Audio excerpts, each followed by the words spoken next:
جناب محترم justice chief justice Rana بھگوان داس صاحب، عزیز صاحب، صدر ثنا اور دیگر آفس بیئرز ممبرز، میں اپنی اس کمزوری کا اعتراف کرتا ہوں. میری دل کی خواہش ہوتی کہ میں بھی آج یہاں پہ سندھی زبان میں اپنے بہنوں اور بھائیوں سے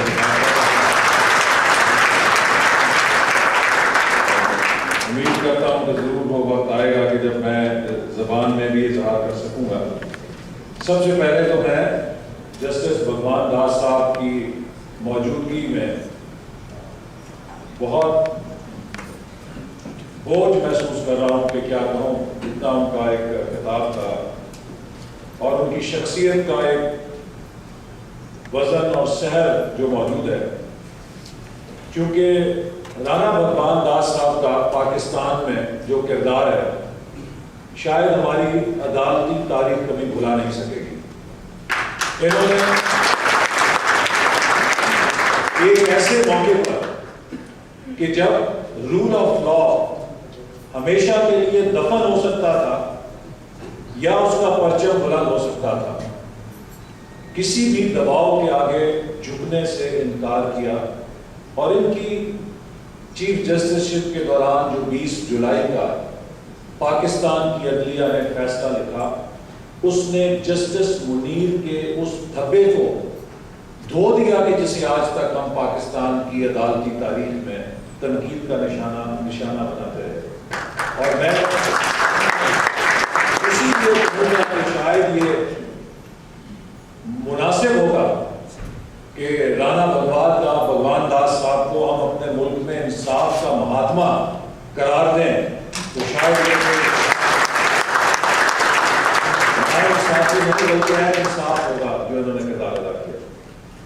آج پاکستان جس موڑ پر کھڑا ہے اور جس کشمکش سے ہم گزر رہے ہیں، اس میں ان کا جو آج کا مقالہ ہے اس کی اہمیت اجاگر ہو جاتی ہے. پاکستان ایک فیڈریشن ہے اور پاکستان کی بنیاد ایک ایسے شخص نے رکھی کہ جو کانسٹیٹیوشنلزم اور ڈیموکریسی پر مذہب کی طرح عقیدہ اور ایمان رکھتا تھا.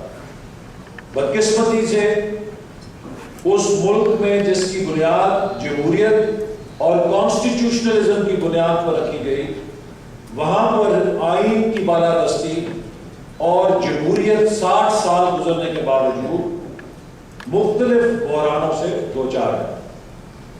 ہماری تاریخ کو بری طرح مسخ کیا گیا ہے اور 1958 میں جس طریقے سے پاکستان میں جمہوری عمل کو تیو بالا کیا گیا اور اس کے بعد سے اسٹیبلشمنٹ نے اور فوج کے ڈکٹیٹرز نے پاکستانی قوم کے حافظے تاریخ کو مسخ کرنا شروع کیا. ضروری ہے کہ اس کی کریکشن بار بار یاد دہانی کے طور پہ کی جاتی رہے.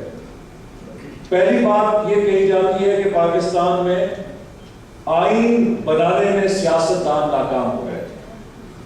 جہاں تک میں سمجھتا ہوں، رانا بھگوان داس صاحب ہیں اور مجھ سے بزرگ لوگ بیٹھے ہیں، جہاں تک میری معلومات کا تعلق ہے، پاکستان کی کانسٹیٹیوئنٹ اسمبلی نے آئین کا پہلا مسودہ غالباً 1952 کے اندر بنا دیا تھا اور اس آئین کے مسودے کو اس لیے منظور نہیں کیا گورنر جنرل نے چونکہ اس کے اندر گورنر جنرل کی اس اختیار کو تسلیم نہیں کیا گیا تھا کہ وہ پارلیمنٹ کو اپنی ثوابدید کے اوپر برخاست کر سکتا ہے. یہ آرٹیکل 58(2)B کا جھگڑا تھا کہ وہ گورنر جنرل صاحب چاہتے تھے کہ ہم جمہور کی طاقت کے مقابلے میں اپنے پاس ایک ایسی طاقت رکھیں کہ جب چاہیں جمہور کے فیصلے کو گھر بیچ سکیں. تو اس بنیاد کے اوپر کہ اس کے اندر یہ پروویژن نہیں رکھی گئی تھی، آئین کو سائن نہیں کیا گیا اور بننے نہیں دیا گیا اور یہ کشمکش اس وقت سے جاری رہی.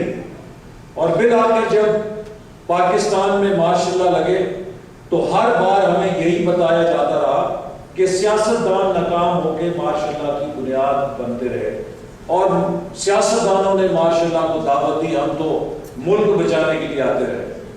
یہ ملک کو بچانے کی ڈیوٹی ایسی تھی کہ موت ہی اس سے جدا کرے تو کرے، خود کبھی چھوڑنے کو دل نہیں چاہتا تھا.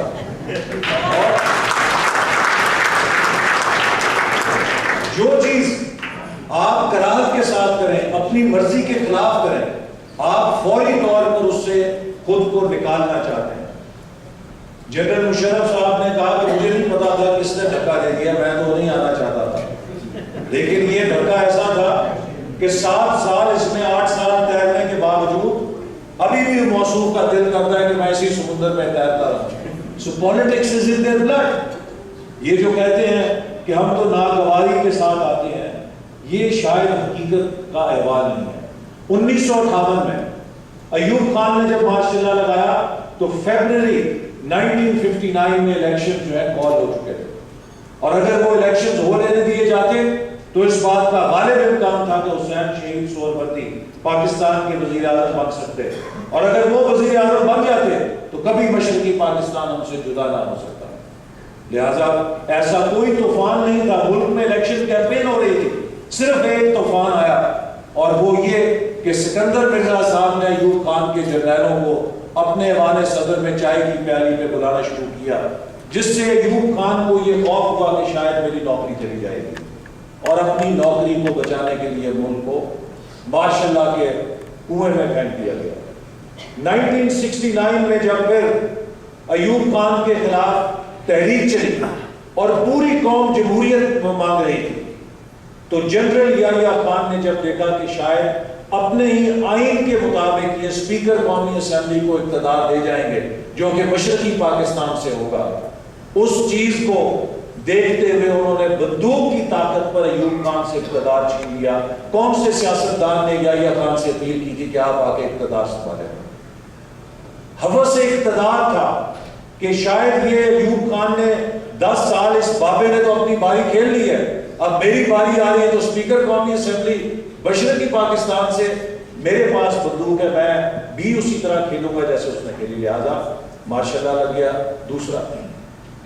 تیسرا مارشل لا لگا جب 5 جولائی 1977 کو، تو یہ میٹر آف ریکارڈ ہے کہ پی این اے اور پیپلز پارٹی کے درمیان نئے الیکشن کے اوپر معاہدہ ہو چکا ہے، اور اس مارشل لا کی بنیاد یہ بنی کہ غلام اسحاق خان صاحب نے ضیاء الحق صاحب کو یہ خبر دی کہ شاید ذوالفقار علی بھٹو صاحب اس ایگریمنٹ کے بعد آرمی چیف کو تبدیل کرنے کا فیصلہ کر چکے ہیں، چونکہ وہ آرمی چیف کی کارکردگی سے جو کرائسس کے دوران سپورٹ دینی تھی مطمئن نہیں تھے کہ انہوں نے اس طرح سپورٹ نہیں کیا انہیں جیسا کہ سپورٹ کرنی چاہیے تھی.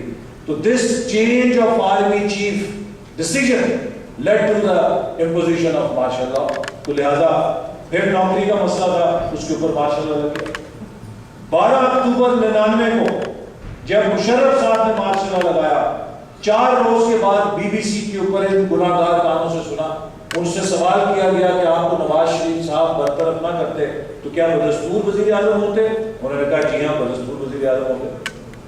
گویا اگر انہیں برطرف نہ کیا جاتا تو ملک میں نہ کرپشن ہوتی، نہ ملک کی آئسولیشن ہوتی، نہ ملک کا وفاق کمزور ہوتا، ہر طرف خیر اور چین اور امن اور بانسری ہوتی اگر ان کی نوکری نہ جاتی. لہذا پھر اپنی نوکری کو بچانے کے لیے ملک میں مارشل لا لگا دیا گیا. تو یہ جو ایک سیاستدانوں اور جمہوریت کے بارے میں ہمیں ایک سبق دیا جاتا ہے کہ اس ملک میں مارشل لا ہمیشہ سیاستدانوں کی ناکامی سے لگا ہے، یہ ایک تاریخی جھوٹ ہے جس کا میں سمجھتا ہوں کہ صفایا کیا جانا ضروری ہے. اور یہ سمجھنا چاہیے کہ ہر مارشل لا جو ہے، جیسے جنرل جہانگیر کرامت نے ایک سیمینار میں کہا، اس کی بنیاد فوج کے جو قیادت ہے اس کے کارپوریٹ انٹرسٹ ہوتے ہیں. جب ان پر وہ خطرہ اور زد محسوس کرتے ہیں تو ان کو بچانے کے لیے وہ ملک ٹیک اوور کر دیتے ہیں. نہ اس کا آئین سے تعلق ہے، نہ اس کا جمہوریت سے تعلق ہے، نہ اس کا ملک کی سلامتی سے تعلق ہے. اب 60 سال کے بعد ہم ایک ایسے دورائے پر کھڑے ہیں کہ ہمیں ایک فیصلہ کن انداز میں اس مسئلے کا حل نکالنا ہے کہ کیا یہ پاکستانی ریاست پاکستان کے عوام کی ریاست بنے گی یا ایک گیرزن ریاست بنے گی جس کے وسائل جس کی فیصلے اسٹیبلشمنٹ کرے گی یا پاکستان کے عوام کریں گے. اور یہی وہ بنیادی نقطہ ہے جو آج ججز کی بحالی کی جدوجہد کا مرکز یا اس کی اسپرٹ ہے. لوگ کہتے ہیں آپ ججز کی بحالی کے اوپر کیوں یہ 60 جج ہیں ان کی نوکریاں نہ بحال کریں تو کون سی قیامت آ جائے گی؟ آپ مہنگائی کی بات کریں، آپ روٹی کپڑے مکان کی بات کریں، آپ ملک میں لا اینڈ آرڈر کی بات کریں. اگر آج آپ امریکہ سے لے کر جاپان تک چلے جائیے اور روس سے لے کر تو ساؤتھ افریقہ تک چلے جائیے، دنیا کے تمام ممالک جو ترقی یافتہ ہیں ان کی انڈیکس بنائیے، ان کو ایک طرف کیجئے تو آپ کو ایک چیز تمام ممالک میں مشترک نظر آئے گی. دنیا میں تمام ترقی کرنے والے ملک وہ ہیں کہ جہاں پر آئین قانون کی سافٹ پاور، آئین اور قانون اور رول آف لا کی جو سافٹ پاور ہے وہ اس معاشرے کی فزیکل پاور کے اوپر حاوی ہے.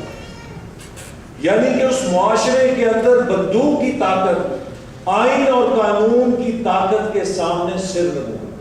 اور آج اگر آپ دنیا کے وہ تمام ممالک نکال لیں کہ جس میں جہالت ہے، جس میں پسماندگی ہے، جس میں انتشار ہے، وہ ملک وہ ہوں گے جہاں پر آئین اور قانون کی طاقت بندوق کی طاقت کے سامنے سر نگوں. لہٰذا یہ ججز کی بحالی کا مسئلہ صرف ججز کی بحالی کا مسئلہ نہیں ہے.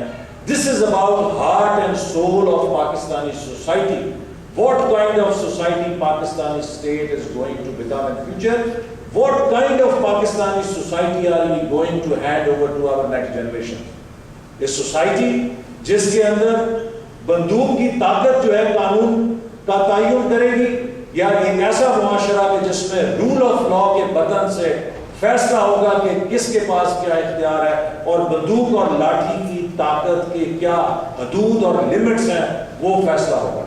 یہ وہ بنیادی جنگ ہے. چونکہ جو فیصلہ 3 نومبر 2007 کو سپریم کورٹ کے 7 ججوں نے کیا وہ پاکستان کی تاریخ کا ایک تاریخی فیصلہ ہے کہ پہلی بار سپریم کورٹ سے ایک ایسے ڈکٹیٹر کے غیر آئینی قدم کو مسترد کیا گیا جس میں آئین اور قانون کے اندر جس کے لیے کوئی گنجائش نہیں تھی. آج اگر 16 کروڑ لوگ سپریم کورٹ کے اس فیصلے کے پیچھے نہ کھڑے ہوئے تو قیامت تک پاکستان کا کوئی جج آئین اور قانون کی بالادستی کے لیے فیصلہ نہیں کرے گا، بلکہ ہر جج یہ دیکھے گا کہ بندوق کی منشا کیا ہے، بندوق کی منشا کے مطابق فیصلہ دے گا. اسی لیے ہم سمجھتے ہیں کہ آج اگر پاکستان میں رول آف لا کو بچانا ہے، پاکستان میں کانسٹیٹیوشنلزم کو بچانا ہے اور پاکستان کی فیڈریشن کو، ریاست کو بچانا ہے، تو اس کے لیے ضروری ہے کہ اس ڈیفائننگ مومنٹ پہ یہ جو ڈیفائننگ جدوجہد اور جنگ ہے اس میں فیصلہ کن کامیابی حاصل کی جائے. اور ان ججز کو جنہیں جنرل مشرف نے بندوق کی طاقت سے اس لیے برخاست کیا کہ انہوں نے آئین اور قانون کے آگے، آئین اور قانون کے لیے بڑی سے بڑی قربانی دینے کا فیصلہ کیا اور جنرل مشرف کی غیر آئینی طاقت کے سامنے جھکنے سے انکار کیا، ان کو بحال کیے بغیر پاکستان میں عدلیہ کی آزادی اور رول آف لا کا تصور بھی دفن ہو جائے گا. لہٰذا ہم اگر اس ملک میں رول آف لا چاہتے ہیں تو ان ججز کو لانا ضرورت ہے، چونکہ وہ رول آف لا کی بالادستی کی علامت بن چکے ہیں. اور وہ جج حضرات کہ جنہوں نے 3 نومبر کو جنرل مشرف کے غیر آئینی اقدامات کے اوپر حلف کیا اور جنہوں نے اس عدلیہ کے قتل کے اندر اپنا کندھا دیا، اگر ان جج حضرات کو ان ججوں کے ساتھ لا کے بٹھا دیا جائے کہ جنہوں نے اپنے کردار کے ساتھ ایک نئی تاریخ لکھی، تو اس سے زیادہ بڑی توہین ان ججز کی نہیں ہو سکتی کہ جنہوں نے.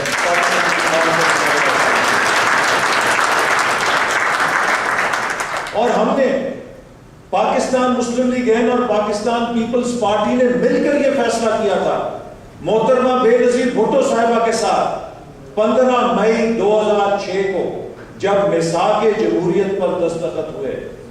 تو آپ میں سے شاید نہ جانے کتنے لوگوں نے اس کا مطالعہ کیا ہے. میثاق جمہوریت کی آرٹیکل 3B یہ کہتا ہے کہ no judge shall take oath on PCO. 15 مئی 2006 کو ہم نے اس میں تحریر کیا کہ کوئی جج آئندہ PCO کے اوپر حلف نہیں لے گا. تو یہ 60 جج جنہوں نے PCO پر حلف لینے سے انکار کیا، انہوں نے تو میثاق جمہوریت پر عمل کر کے ثابت کیا. اور وہ جج جنہوں نے PCO پر حلف اٹھا لیا، انہوں نے میثاق جمہوریت کی دھجیاں بکھیر دی.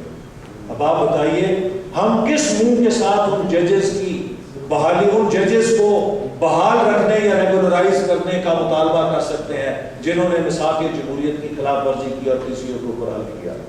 اور ہم پابند ہیں کہ ان ججز کے لیے جنگ کریں کہ جنہوں نے اس میثاق جمہوریت کی تحریر کے مطابق PCO پر حلف لینے سے انکار کر دیا.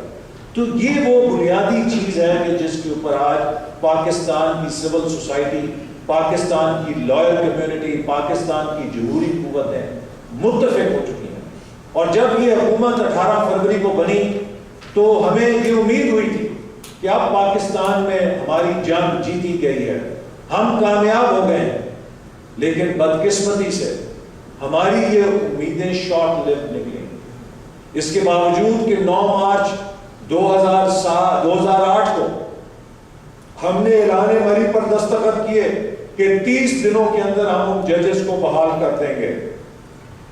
وہ 30 دن گزرے، پھر 12 دن گزرے، جج بحال نہیں ہو سکے. پھر اس اعلان مری سے یہ دیکھا گیا کہ مزید پسپائی اختیار کی گئی. اور اعلان مری میں تو ہم نے کہا تھا کہ ججز کو ہم ریزولوشن اور ایگزیکٹو ایکشن سے بحال کریں گے. کہا جاتا ہے جناب ریزولوشن کی تو کوئی حیثیت نہیں ہوتی، تو یہ آپ نے بڑی غیر قانونی اس میں بات کر دی، اس لیے بحران پیدا ہو گیا. تو میرے بہنوں اور بھائیوں، ریزولوشن اسی لیے ایکسیپٹ کیا گیا تھا کہ اس کی لیگل ویلیڈیٹی نہیں ہوتی. چونکہ اگر ججز کی بحالی کے لیے ہم لیگل انسٹرومنٹ استعمال کریں تو ہم جنرل مشرف کے 3 نومبر کے ایکشن کو درست تسلیم کریں گے. ریزولوشن اس لیے لے کر آیا گیا تھا کہ وہ لیگل انسٹرومنٹ نہیں ہے، البتہ وہ ول آف دا پیپل کا اظہار کرتا ہے. اور اعلان مری کے اندر جو لیگل انسٹرومنٹ رکھا گیا تھا وہ صرف ایگزیکٹو ایکشن رکھا گیا تھا کہ ایگزیکٹو ایکشن کے ذریعے ہم بحال کریں گے. لیکن اب بدقسمتی سے ایک آئینی پیکج کے ذریعے اس چیز کو بہت کمپلیکیٹ کرنے کی کوشش کی جا رہی ہے. اور ہم کوشش کر رہے ہیں اپنے کولیشن پارٹنرز کے ساتھ مل کر کہ انہیں کنونس کریں کہ اگر ہم نے اس ملک اور اس کولیشن کو آگے لے کے جانا ہے تو پاکستان کے عوام کی ان 2 امنگوں کے آگے ہمیں بھی سر نگوں کرنا پڑے گا جو مسلسل ہر سروے، پبلک اوپینین پول اور عوام کے فیصلے میں جن کا اظہار ہو رہا ہے. اور آج 80% پاکستان کی عوام 2 چیزوں کے بارے میں یکسو ہے. 1 that General Musharraf should quit and 2 that the judges must come back as early as possible.